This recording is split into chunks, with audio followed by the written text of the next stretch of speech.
התגרתי את אחותי לעשות לי מזה מנת גורמה, זה כזה משהו חדש בפינוקייצ'ן, בורקטיטוס פיצה.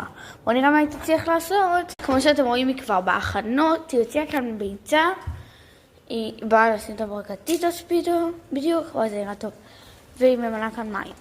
בואו נראה מה היא תעשה. טוב, היא מתחילה, אוקיי, אז היא מרתיחה את הביצה, חשבתי על זה. כן.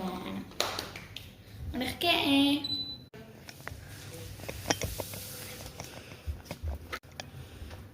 אוקיי, היא מתחילה בשביל הבורקטיטוס. ומי שלא יודע, אחותי היא באמת היא שפית מוגלה, ואני ממש מסתכלת לדעת מה היא תעשה. לך, זה בשבילי, לא בשבילך, חמוד. תראי. אני רוצה גם קבצנית. אוקיי, עכשיו אני בוחרת צלחת. לא יודעת מה זה שאני. לאחר 6 שעות.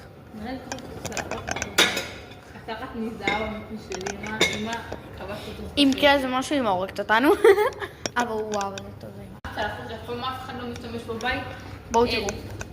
קנו סט שלם, זה מקוקוס אמיתי בתאילנד, אבל אם אני לא מרשה לגעת בזה, זה זהב אמיתי.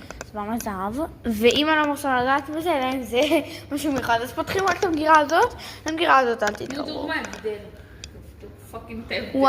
1 and 3. 1 and 2. קבינות. שחר.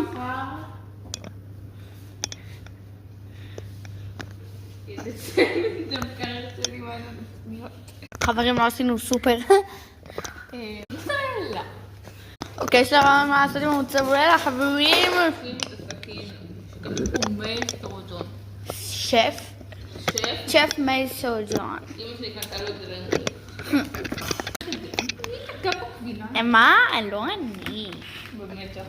אני מתחילה ככה ולחתוך את הגבינות. קבינה. לצערנו, מישהו פה בסופר.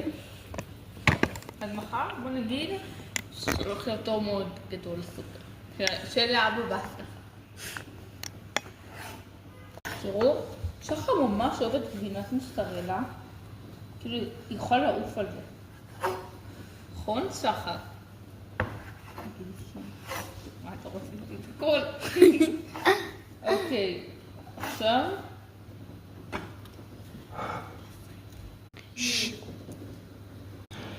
טוב חברים, עכשיו אני הולכת לחתוך מלפפון, וגם יש רעיון מה לעשות עם הלימון, אז אני אחתוך ואחזור. אוקיי חברים, עכשיו חתכתי את הלימון. גם עשיתי את הבורקסים. טוב, זאת התוצאה הסופית, אז בפרק הבא אני אראה לכם את התוצאה של שחר, ביי.